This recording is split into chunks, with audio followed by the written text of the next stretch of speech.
This is the story of the end of an era.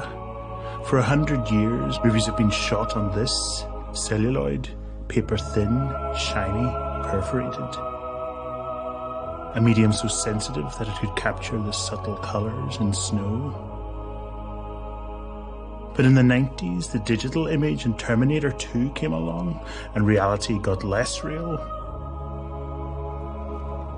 In these last days before that happened, as if to stave off the moment when the link between reality and the movies would finally be broken, filmmakers around the world made passionate movies about emotions, not spaceships or other worlds.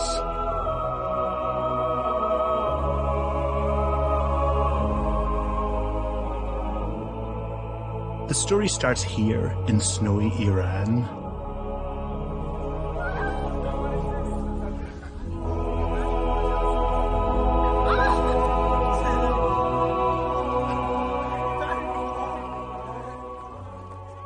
Take this extraordinary film, The Apple, based on a true story. A handheld camera moves into the enclosed world of this girl. Her father thinks that the outside world is so scary and dangerous that he's done something remarkable to her and her sister. The film's director, Samira Makhmalbaf. اتفاقی من خونه خاله‌ام بودم، تلویزیون روشن بود و این گزارش شو تهیه کردن که یه پدر و مادر حدود 11 سال 2 تا بچه‌شون رو توی خونه حبس کردن و اونا رو دیدم که نمیتونستن صحبت کنن و به جای اینکه شبیه انسانا باشن شبیه حیوانات رفتار می‌کردن. مثلا توی فیلم سیب اگه قرار بود من قضاوت کنم، ساده‌ترین راه این بود که بگم اوکی تمام تقصیرها گردن پدر این 2 تا دختری که زندانشون کرده و نذاشته که اینا روابط اجتماعی داشته باشن. اما اگه قضاوت نکنی میتونی دوست داشته باشی، میتونی بری حرف طرف مقابلت رو گوش کنی و دلایلش رو بشنوی. یعنی لیوا این توش چیه؟ This is the scene where the girls come blinking back out into the real world. They taste it. They're shy. Makhmalbaf captures the gentleness of the moment. It's remarkable that she didn't judge the parents for doing this to the girls. But what's even more remarkable is that these aren't actors playing the girls. The girls and the dad play themselves. Not in a straight documentary about what happened, but in a kind of self-role play or reenactment. A risk that worked because the family found the process therapeutic, and the film feels like an extraordinary, intimate myth about modern parental love gone wrong.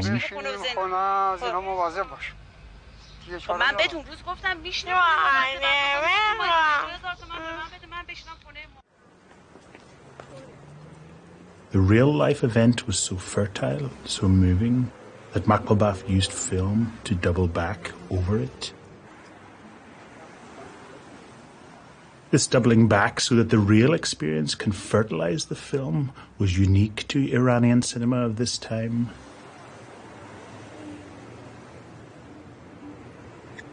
This is Makhmalbaf's dad, Mohsen, in exile from Iran in Paris. He doubled back on reality too. His film, A Moment of Innocence, is even more remarkable than his daughter's. In the early 90s, Mohsen Makhmalbaf put an advert in a newspaper asking for non-professionals to come to a casting call. Nothing unusual in that. But one of the people who showed up to audition for a part in Makhmalbaf's film was a policeman who Makhmalbaf had stabbed way back in the 70s when Makhmalbaf was a teenager fighting the Shah's regime. Makhmalbaf loved this. He scrapped his planned film and decided instead to make one about the stabbing. He recreated the events on camera from his, the attacker's point of view, and, even more unusually, he asked the policeman, who of course had never made a film before, to recreate them from his, the victim's point of view. Here's a scene from the film directed by the policeman. He films himself. He's the taller of the 2 guys here, telling a young actor who's playing him in the 70s how to behave. The policeman films in a panning shot from far away and has cast quite a handsome actor As his younger self, already he's trying to make what happened a touch more glamorous. من که اون موقع پاسبون بودم کسی پاسبون نبود که بدون پاسبونی چیه از پاسبونی سر در بیاره حال کویز داریم میبریم آره حالا میبریم آموزش پاسبونی بیاد بدم حالا برو واسه اونجا فرض کن اینجا در خونه یه تیمساره خب کلاتو بذار سرت کلات رو نمیشه سرت رو نمیشه چیه کلاتو بذار سرت خبردار وایستا ببین اینجا خونه تیمساره Again, we have doubling back on a found experience to imbue it with extra intensity. In this case, the doubling back revealed something unexpectedly moving. In the days of the stabbing, the policeman was in love with a girl, and he thought that she might love him back. During the shooting of the film, 20 years later, the policeman discovered, to his dismay, that she was only pretending to like him, to distract him, because she was a revolutionary too, and in cahoots with Makhmalbaf. Here's Makhmalbaf's restaging of the moment where the real policeman discovers that the love was not real. An actress playing the girl walks quickly with the actor playing the young Makhmalbaf. The real policeman has now seen that she was with the young Makhmalbaf, and, upset, he puts his hand in front of the camera to stop the filming. جناب خانم میبخشید شما با زبانی آقای مخملبافی؟ بله من شرمندم نمیتونم چی شو؟ نمیخوام بازی کنم گیرتا برو پاشوا حالا چیسن؟ برو دنبالش بازم زده به سرش He's carried a flame for her all these years, and it's just gone out. از این خانم یه سوالی کرد ناراحت شد رفت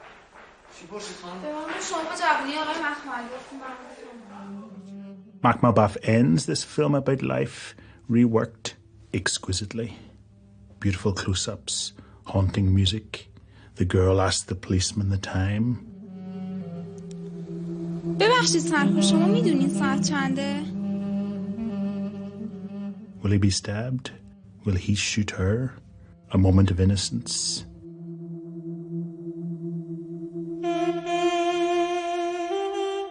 Then Makhmalbaf improves on what really happened in the 70s. He offers flowers for Africa, as he put it, and bread for the poor.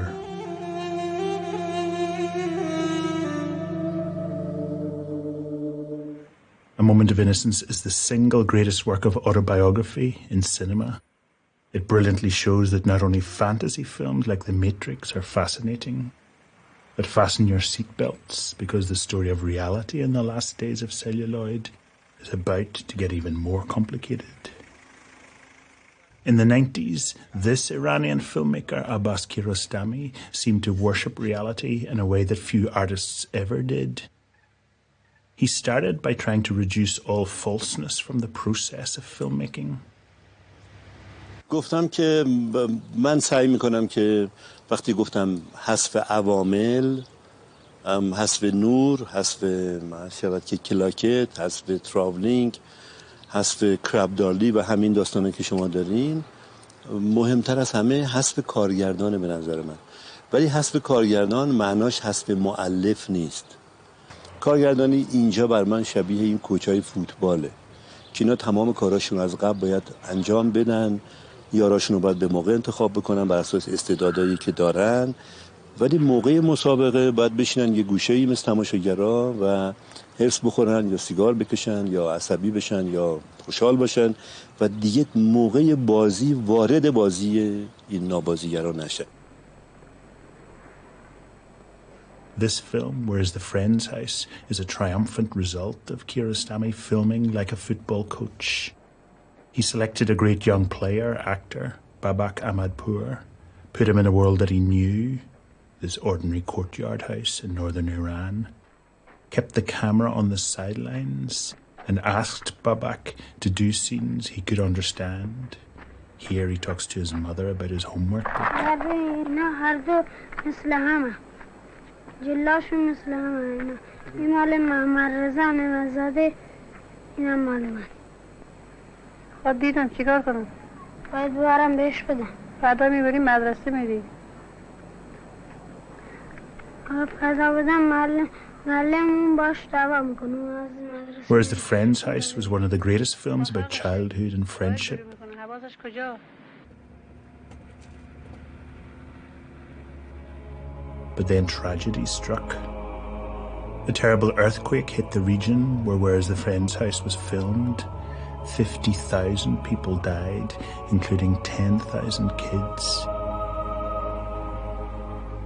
Kiarostami and his crew drove there at once in tears to look for Babak. Instead, when they got there, they found something else, human resilience. In looking for one thing, they found another. And so Kiarostami decided to make a film about them going to an earthquake zone to look for the boy. Reality doubling back on itself again. It was called And Life Goes On. ما در واقع در سناریوی فیلم زندگی و دیگر هیچ متناسب با همون واقعیت اون روزی که روز سوم زلزله من به این منطقه رفتم طراحی شد، برای اینکه اون روز هم ما بچه‌ها رو پیدا نکردیم. آقا بیرونه نه اینو میشناسی؟ این؟ بله میشناسم. چیه؟ این سر عبدالله کوکریه فیلم هم بازی بکنه. This man's playing Kiarostami. In this shot, it was Kiarostami himself who was behind the camera talking to the man. And the second film's mostly set in the car. توی فیلم دومم ما دنبال دوستانمون میگشتیم، ولی به یه چیزی رسیدیم که مهمتر از اون بود، ما اونم شور زندگی در همون فاجعه‌ای که عرض کردم. On the second shoot, Kiarostami met a man called Hussein who had a passionate story about life going on. Hussein got married just days after the earthquake. Kiarostami loved this. Here, in the second film, using a static camera and naturalistic dialogue, Kiarostami depicts himself meeting Hussein and hearing this story. بله. چند وقته؟ 5 روز. 5 روز یا 5 ماه؟ 5 روز. Whilst filming this small scene, Hussein, despite being married, became rather infatuated with the woman playing his fiancée. She, however, did not return his feelings. Kiarostami was fascinated by this. His response to it was unique in movie history. 2 years later, he made this whole third film about the feelings during Hussein's small scene in the second film. The same actors, the camera's still static, but it's further back this time.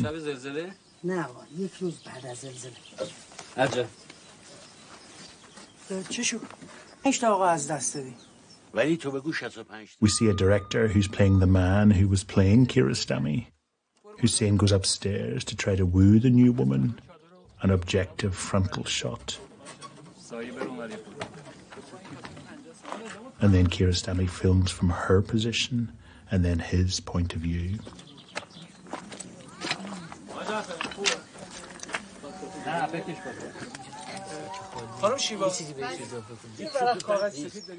Through the Olive Trees was about Hussein's infatuation, but also, you could say, Kiarostami's love of his love, and how he tried to film it, and how cinema can film the complex layers of reality, and how cameras can change lives.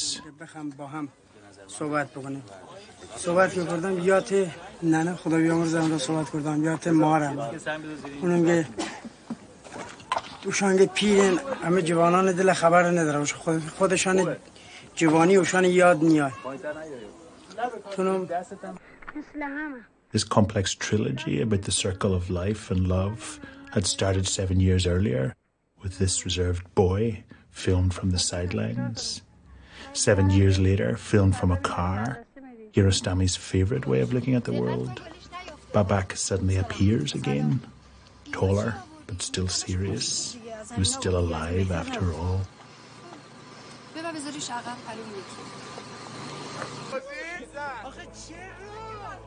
A country that didn't invent cinema, that wasn't rich enough to have a major film industry, a country whose religion, Islam, was in some way suspicious of imagery, was, in the last days of celluloid, using film devotionally, as if it's sacred, as if what it films is sacred. One critic said, "We're living in the era of Kiarostami." Just as the Lord of the Rings movies were coming at us like an express train, Kiarostami's love of simple reality captured the spirit of his times.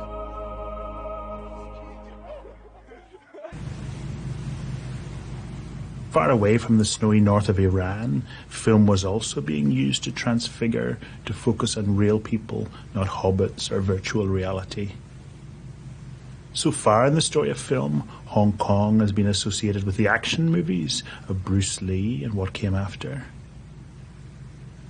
But one team of Hong Kong new wave filmmakers made films with such an intoxicating look and texture that they seemed to be celebrating the sheen of celluloid itself and the romantic melancholia of real life.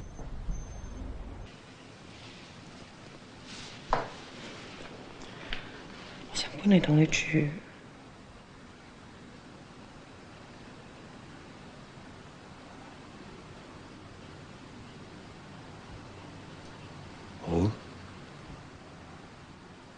To watch even a few frames of Days of Being Wild, the first distinctive film of Wong Kar-wai, his designer, editor, muse, William Chang, and their cinematographer, Chris Doyle, is to notice the soft shadowing and shallow focus and gorgeous colours, the beauty of the sad, lonely people. Wong trained as a graphic designer. He found the martial arts films of the Shaw brothers too bright-eyed and bushy-tailed. Young people were sadder than that. Fluorescent light, saturated colour, and the landscape of faces together create the beauty of the Wong world.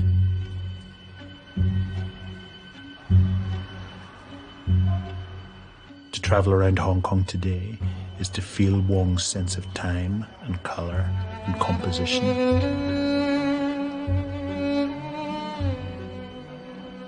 Time drags its heels.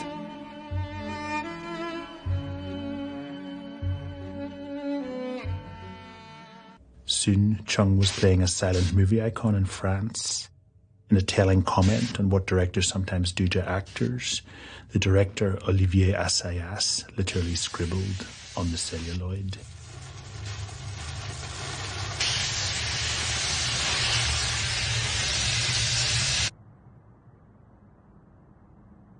And in neighbouring Taiwan, movie makers seemed haunted by slow photographic truths and real, not fantasy worlds, too. Bernardo Bertolucci said that this Taiwanese director, Tsai Ming-liang, reinvented film language. Tsai's influenced by Taiwanese history. 1982年80年代初，台湾的政治有很大的改变，从一个少数的导演开始有一些钱，或者是拿到国家的一些补助，就开始拍没有明星的电影，可以拍历史了。那时候社会开放了，可以拍生活了，可以拍乡土文学了。开始你知道吧？就拍一个非常地域性的电影。当然那个时候就出现了侯孝贤这一批新导。Along with Edward Yang, Hu Shaoshen used film to stare intensely at Taiwanese society. This is his movie City of Sadness. It's the late 1940s, an uneasy moment of stasis in Taiwan's turbulent history. Hu captures the stasis by using long static shots.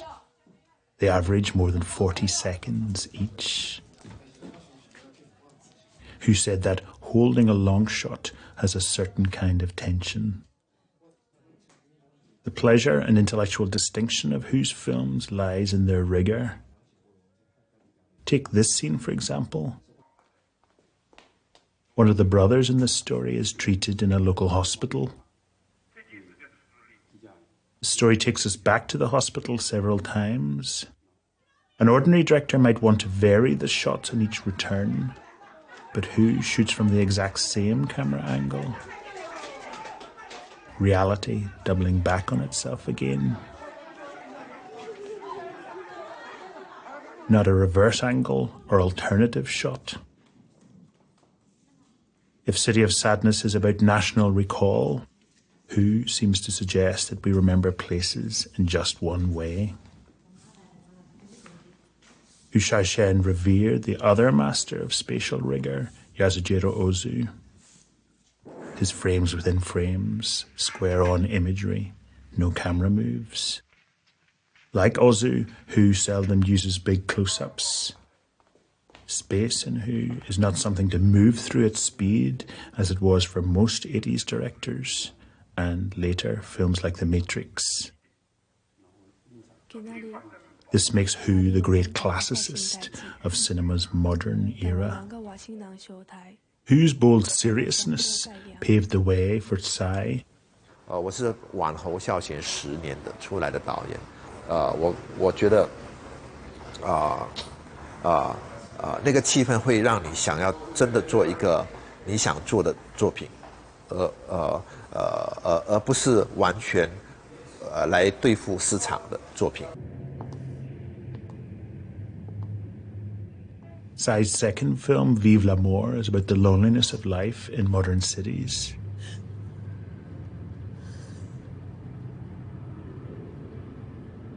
At its end, a young woman walks to a park bench and cries. We don't know exactly why.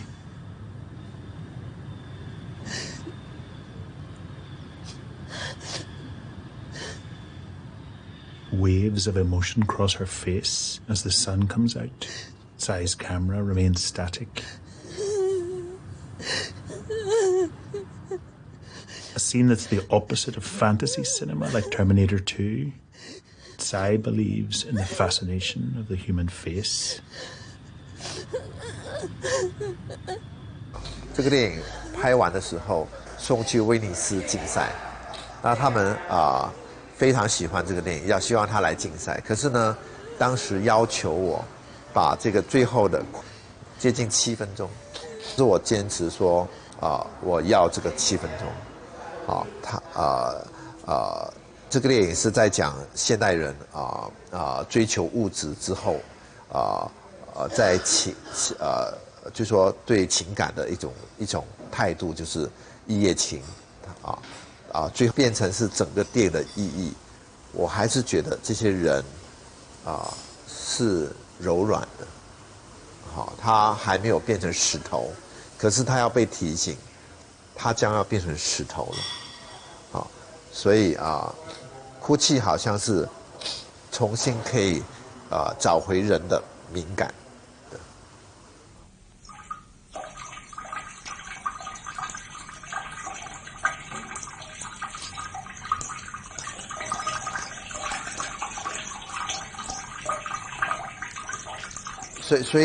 所以在我的电影里面，常常我很喜欢安排演员喝水，然后喝水之后他就会小便，或者他会哭泣，好像身体是一个容器，可以装东西，装水，装欲望，装各种需要，物质，情感，权利，你懂我的意思吗？是去，我想我的电影最大的特色是我从开始到现在都在拍李康生的身体。显然呢，你看到这个身体从很年轻的状态、青春的状态，一直走到现在，他已经壮年了，他可能开始垂老了，你只有在这样的长期的凝视一个身体，你大概才知道你的电影所要表达的意义是什么。人生如寄，就寄是寄托的寄，就说。人的身体只是一个暂时的，你寄托的，你居住的地方。James Cameron's Avatar was coming soon and was great fun, but Tsai's focus on real human bodies was timely indeed.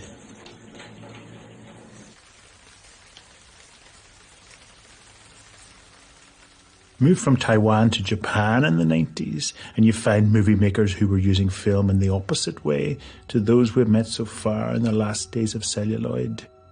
Many of Japan's best directors used film to scare us.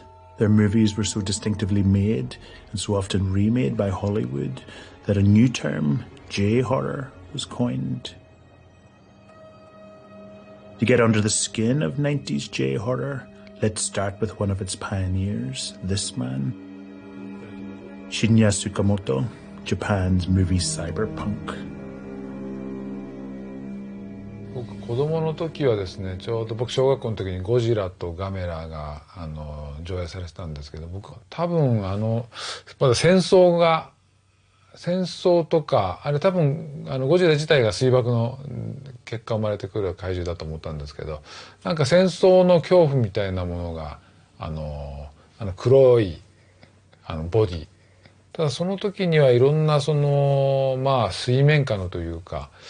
なんかいろんな本を読んだりとかして水面下の何か漠然としたムーブメントみたいなものを自分の内側に感じててそれを表現したんですけど、まあ、そのムーブメントというのは何か人間の肉体みたいなもののエロティシズムとなんかテクノロジーという硬質な硬いものとの何かコンビネーションというか。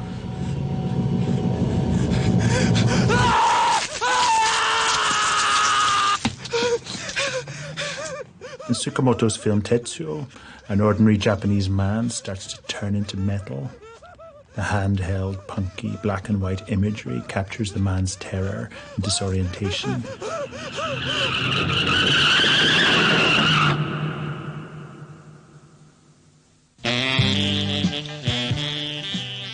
まあ混沌とした手探りな感じで作ったのが鉄夫なんですけど、今言われたデビッド・クローネンバーグの映画とかはその映画を作ってた当時やっぱり喜んで見ていてですね、そういう意味じゃクローネンバーグの映画はそのサイバーパンク的なものの割とお父さんとかに位置する映画で、ちょうど僕のまあ鉄夫のお父さんみたいな感じで、思ってるんですけど、特にまあクローネンバーグさんの映画ではそれまでのサイボーグの映画と違ってより人間とそういうテクノロジーがぐちゃぐちゃに有機的に絡まってるようなイメージがあったので。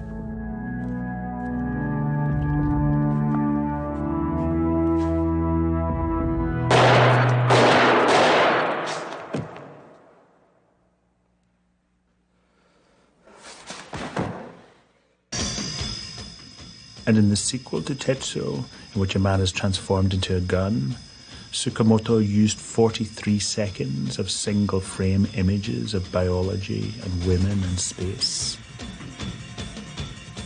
The technique of Abel Gance way back in 1923.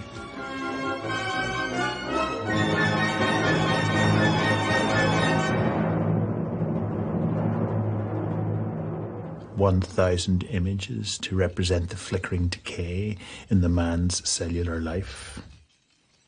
Tetsuo's wild energy was a brilliant expression of modern life's fear of machinery and computerization. But then came Hideo Nakata's Ringu, the most influential horror movie of its time.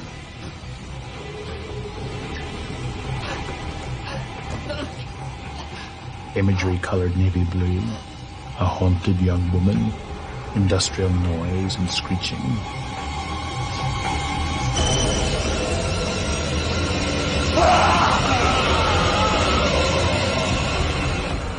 It was Japan's biggest ever international box office hit. In the last days of celluloid, in the country of Sony and Panasonic, the object of fear was the video image itself, a human emotion about a digital future. The scary thing, the girl climbed out of the video image into our homes.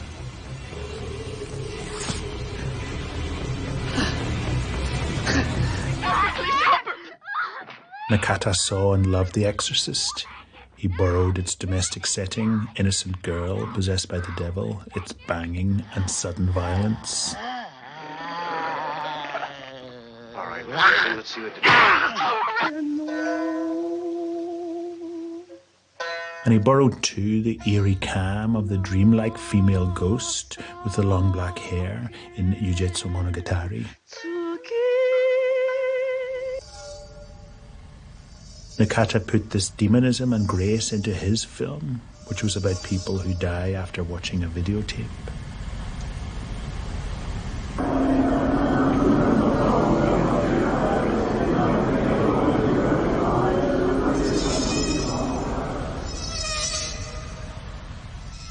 The sound in the videotape combined a remarkable 50 tracks of effects. Real sound doubling back over itself. Ringu's scenes of the dead walking amongst us and its avoidance of the Christian idea of the human soul made it distinctly Asian. Takashi Miike's film Audition also seemed to take place in a floating world. A TV producer has advertised for actresses. A shy young woman with long black hair shows up, echoes of Ugetsu Monogatari and Ringu. The camera is as stable as Ozu's. Miike uses such blankness and minimalism to wrong-foot us before the terror. We visit the woman's apartment.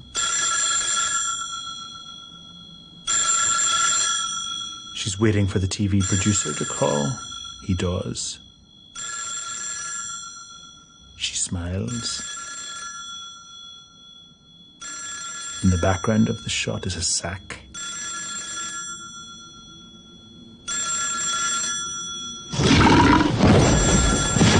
The horrific realization that she has tied someone in it. Japanese directors of the 90s were using stillness as a counterpoint to violence in an almost Buddhist way.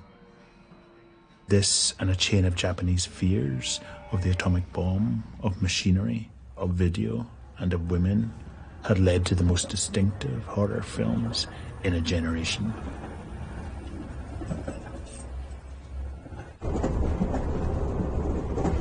If the Iranians worshipped reality in the last days of celluloid and the Japanese were scared of it, here in Copenhagen, movie makers made a revolutionary manifesto about it. They wanted to get back to the basics of filmmaking and to human nature and to distance themselves from fantasy cinema. A group of filmmakers who work in this sleepy-looking former army barracks outside Copenhagen led the revolution, carried the banner. These filmmakers had won scores of international awards. They called this wall their wall of shame, not fame. They only hire lawyers if they can also play a musical instrument. They swim naked in this unheated pool. They have quotations from Chairman Mao on their walls. This editing table, which belonged to the world's most quietly spoken filmmaker, Carl Theodor Dreyer, sits like a shrine in their corridor. What sort of filmmakers live here? Hippies? Punks? Provocateurs? Yes, yes, and yes. And their leading light is this man, Lars von Trier. Von Trier works in this former ammunitions bunker, backed up against the world. In 1995, he and Thomas Vinterberg took a leaf out of the books of Bresson and Pasolini by arguing that cinema had to become primitive again. They said that the new wave had turned to muck. In their manifesto, they pledged a vow of chastity to the following daunting rules. The camera must be taken off the tripod. The shape of the screen must not be wide. No set should be built. Real locations should be used. No props should be brought to those locations. No music should be used. No lighting can be added. No flashbacks, and the director must not take credit. All reminiscent of what Abbas Kiarostami was doing at this time in Iran, a celebration of the primitive in cinema in the days before computer-generated imagery. I know you love me. Von Trier's best film of the 90s, Breaking the Waves, broke many of the dogma rules, but was revelatory and fresh. It's about the suffering of this naive young Scottish woman, Bess. Von Trier follows her with mostly handheld shots as life does its worst to Is there her. anything I can do for you? Anything at all?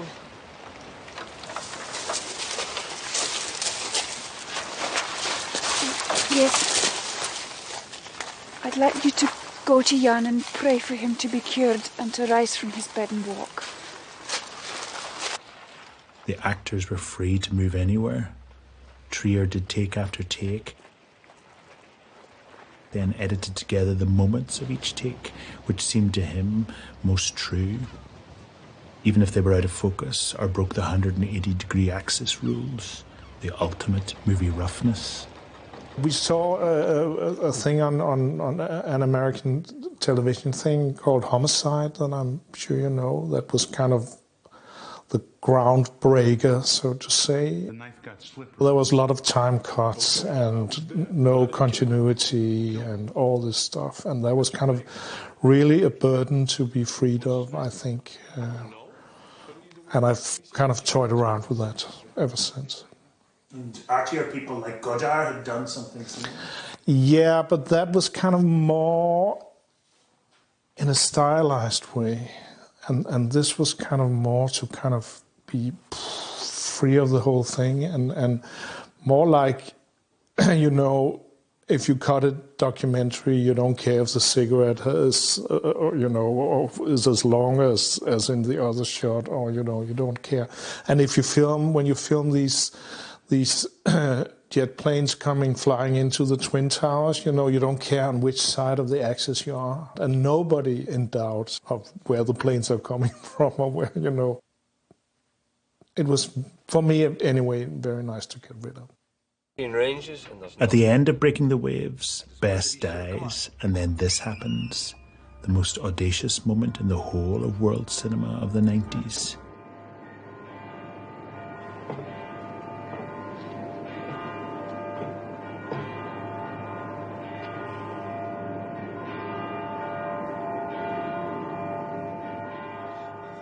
Bess's partner realizes she's gone to heaven. Then the camera's suddenly in heaven, a static shot with heavenly bells on either side of the screen.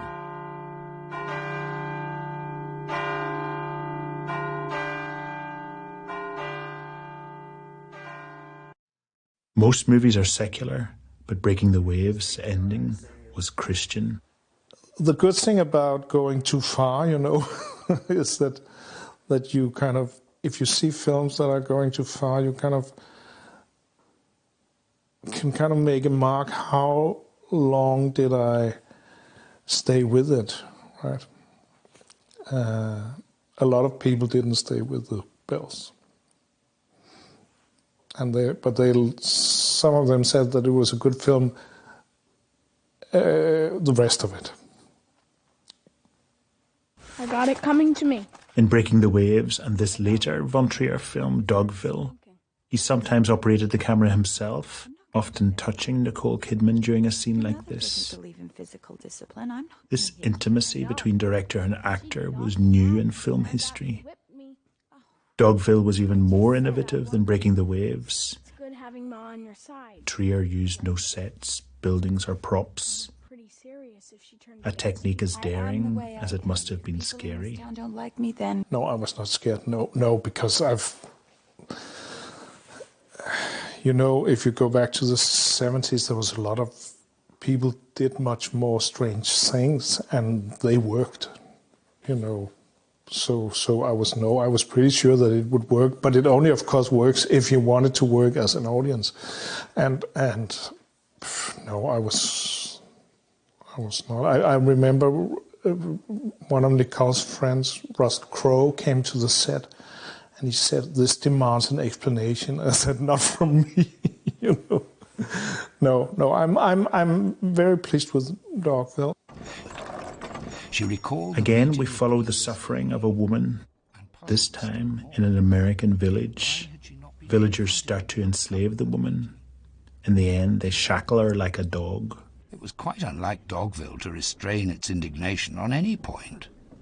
Perhaps things had turned out well after all. Morning, Mrs. Henson. Oh, morning. I would have come earlier, but I overslept. Oh, never mind. Liz put her back into it this morning. Von Trier again breaks the editing rules. Some time off would be good for you. Like his Scandinavian heroes Ingmar Bergman and Karl Dreyer, many of von Trier's films are about suffering women. But whereas in most movies the women are distant objects of desire, von Trier's women seem to be versions of himself. I think I must admit that it's very much me in in the women.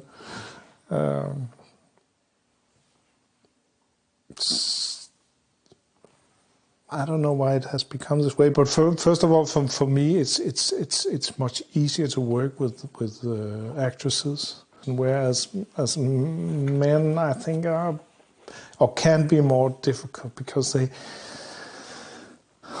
want to confront you, you know, and want to discuss which way we're going, which is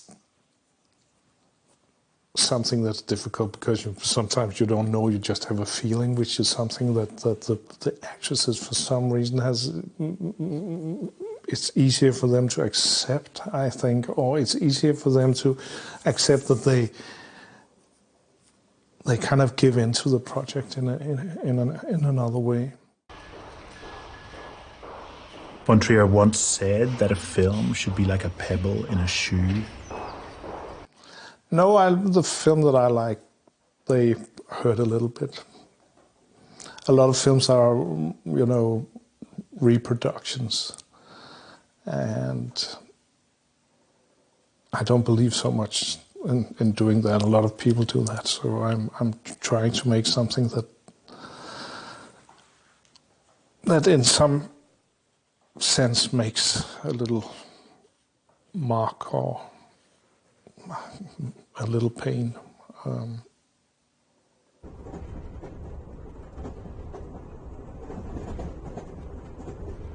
The primitive radicalism of the Dogma Manifesto and the searing, sometimes mocking emotions of von Trier made it and him amongst the most talked about artists of their time. In the days before Wizards and Hobbits, the Dogma films showed human nature, warts and all.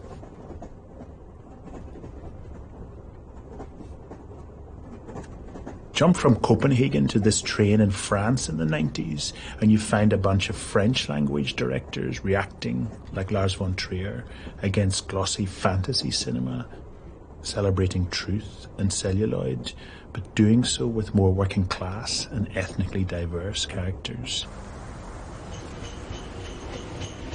This film, La Haine, was shot in contrasty black and white. Its sometimes static camera stared at its blank characters.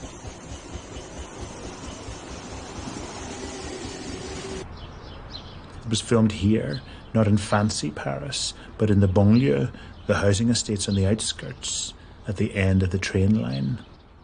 Director Mathieu Kassovitz took as his starting point the real-life shooting, whilst in police custody, of a black teenager. Kassovitz shows us a day in the life of several youths. The first we meet, Saeed, is Islamic. Not for Kassovitz, the handheld, unplugged cinema of Lars von Trier.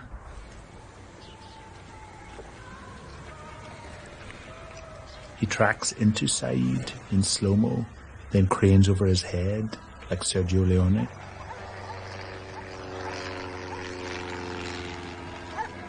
The beauty of old-style film techniques in the last days of celluloid. Then we meet Vince. We see him dancing. Turns out to be a dream sequence. Vince is filmed in deep space like Orson Welles or John Ford. Oh, Vince. Vince gets up and goes to the bathroom. Kassovitz uses two actors, mimicking each other. There's no mirror. If there was, we'd see the camera reflected in it. There are two sets of toothbrushes to enhance the illusion. Then Vince starts to mimic Robert De Niro in Taxi Driver. C'est à moi que tu parles, là. Oh, c'est à moi que tu parles. Les mecs, c'est à moi qui parle, son cul. C'est à moi qui parle, putain. C'est à moi que tu parles comme ça, mec. Cassavetes had been influenced by Spike Lee's Do the Right Thing, whose precise framing and heightened colour showed that films about street life didn't have to be handheld or without style. Far from it. The street was style, form, grace. La Haine used the old beauty of film to show new truths about multicultural, working-class France.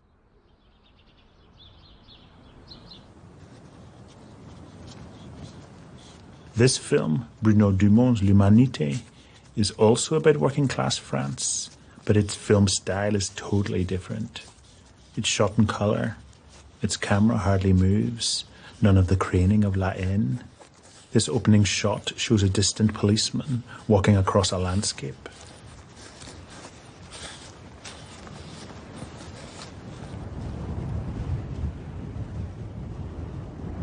But then we see him on the ground. He's been traumatized by something. A girl has been raped. The blank face of people in Robert Bresson films. The film has a cold stare, like marble. It's as unglossy as an early silent film shot on celluloid.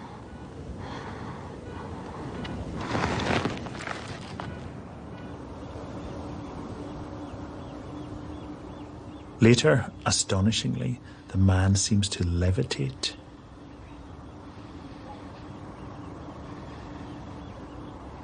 Dumont has the shot framed far back, so we just clock that his feet are off the ground. Maybe he's a saint.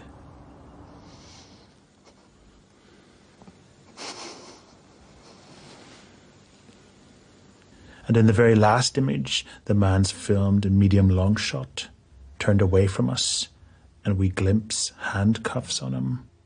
Could the policeman be the rapist? Or maybe he's a simple, innocent man who's suffering for all our sins.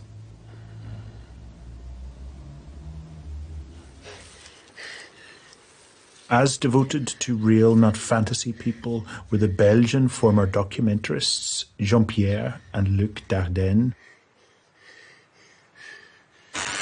Like Cassavetes and Dumont, they took as their subject disenfranchised life in contemporary Europe.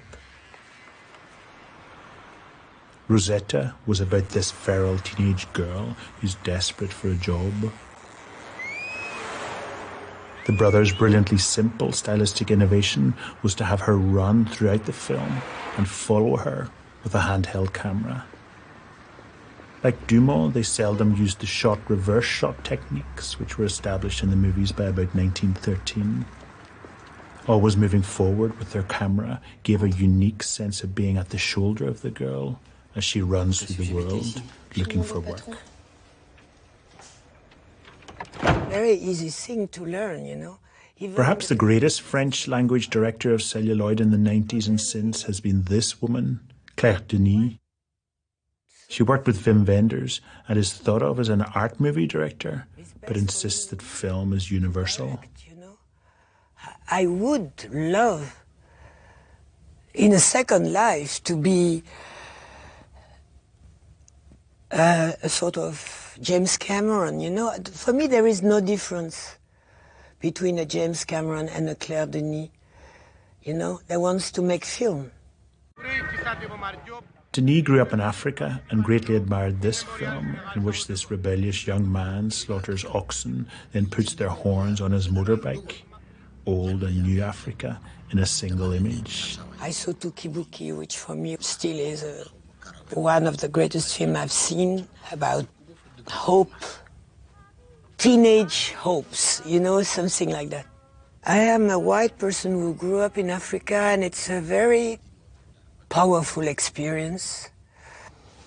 We people growing in a country possessed by white people, but knowing we were not from there and it was wrong, make us immensely not willing to be giving lessons.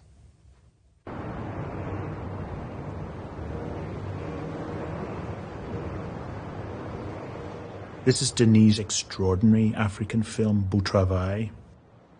Its colours are beautiful, burnt umber earth, azure sea. Jean-Luc Godard said the history of cinema is the history of men photographing women, but in Beau Travail, a woman photographs men, French legionnaires, entrancingly. Here they walk around each other like they're in a classic Western gunfight, but Denis is more interested in the choreography than the aggression.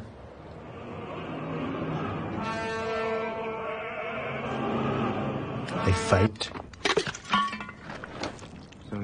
Denis films the fight minimally, without testosterone, a single punch, slow motion.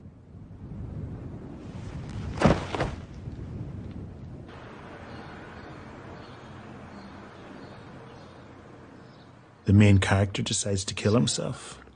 Close-ups of his body. We see the blood pumping in his veins. The rhythm of his life. This is the rhythm of my life. And then, apparently after his death, we see a final scene, this extraordinary dance sequence.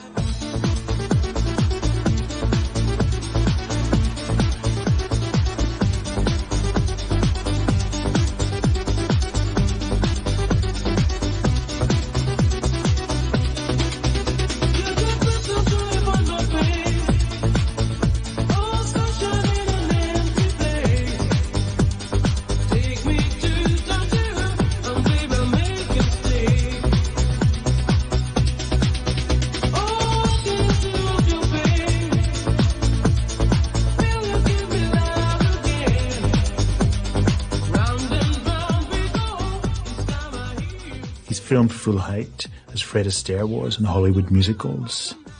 The Last Days of Disco, The Last Days of Celluloid. The scene, it was written in the script that he was going to the nightclub, empty, dancing a goodbye to his life of legionnaire, dance to death. And then in the script after, in Marseille, he was killing himself, you know. But I shot the dance scene in Djibouti before shooting Marseille. And when we did it, I was so moved. And Denis was moved too, we were all moved. Only one take, you know. I thought, my God, how can I have that scene before him in his bed taking the gun to shoot himself down, you know? I think it's not fair. It's better if the last scene comes before, and I keep this dance scene as his last dream or the last moment he remembers, you know, something, plenty of life. Denis compared this last dance scene to the ending of Yasujiro's film, Late Spring. In that case, the father alone is peeling his apple like a lonely man, instead of sharing the apple. And the way he's peeling the apple is also of elegant gesture, you know? Like the dance of Denis Lavant at the end of Beau Travail. It's very close in a way, you know? You're very sad, it's the end of something, and yet to show something that is like this beautiful loop with the apple skin. And I think, of course, it's the way Ozu touch us deep in where we cannot resist. Claire Denis was using celluloid in a non-masculine way in the 1990s, and so was the Polish director of this film, Dorota Kiedzirzowska. We're on a boat. This little girl's been kidnapped by an older girl who's always ignored by her mum. This is the older girl. She's pretending to be a mum herself. Teraz będziemy leżeć. Trzeba zasnąć. A dlaczego? Słyszałam, że jak kiedyś jeden chłopak pływał na materacu i zasnął, to obudził się na drugim końcu świata. Kiedzirzowska uses old-fashioned, almost square frames. She keeps the filmmaking as simple as possible in order not to distract the girls to get these touchingly naturalistic performances. Nie martw się, może nas uśpi. No teraz jesteśmy mamusią? The film's color-coded in yellows and greens. Crows is a movie about the human face, the very thing that the coming digital age will struggle to depict. And this film boldly shows the simple fact that photographing human beings is one of cinema's great strengths. We're in St. Petersburg. Director Viktor Kosakovsky has tracked down every single person who was born in this city on the day that he was, Wednesday the 19th of July 1961. He follows a man as he walks the street, films others as they stand in traffic. This person as he makes music. And this woman as she gives birth. All photographed naturally, documentary style. In just 93 minutes, we feel we meet a whole generation, a huge range of people, even though each is on screen on average for less than 1 minute.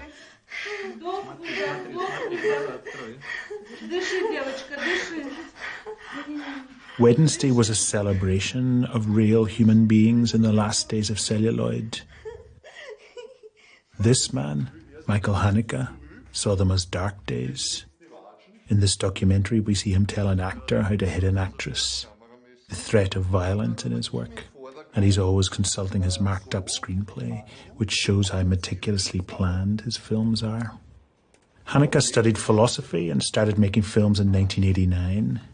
Here's his film Code Unknown. Each long shot goes to black before the next comes onto the screen. Even the shots don't touch. This was revolutionary. Dans la cave voûtée d'un moulin à huile, dont il ne reste plus grand-chose. But it's this earlier film by Haneke, Funny Games, which really sums up the last days of celluloid, the anxiety, the sense that something's on the brink, that human beings are becoming unreal. Two youths visit their neighbours to borrow eggs. The neighbours are a nice middle-class family. The boys are dressed in white and wear white gloves, like archivists or thieves or angels of death. They brutally terrorize the family, calmly, often off-screen. Vous êtes vraiment sûr? Qu'en penses-tu, Anna? Tu en as déjà assez toi aussi ou The tu veux power encore of t'amuser? suggestion, the violence that's potentially in all of us. To break down the barrier between them and us, Haneke has the boys wink at the camera, the audience. Pour un long métrage. Ça vous suffit, vous? Vous attendez un dénouement plausible, une fin digne de ce nom. Notre pari tient toujours. This is unsettling, but it's not groundbreaking. But this scene is groundbreaking. La méthode employée. Rapide et sans douleur avec le fusil ou... Fais gaffe!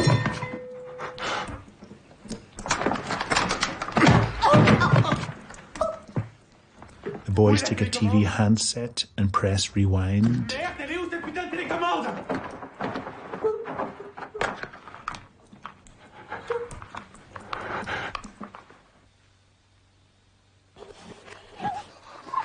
The TV in the film doesn't rewind. The film itself does. The sort of thing that people sometimes do in the privacy of their own homes. Something that would never happen in the age of celluloid. Haneke is saying that we might be enjoying, vicariously, the violence. He's saying, go on, you know you want to. You're degenerate. We all are. The film rewinding is as shocking as this scene in Ingmar Bergman's Persona, where the film melts.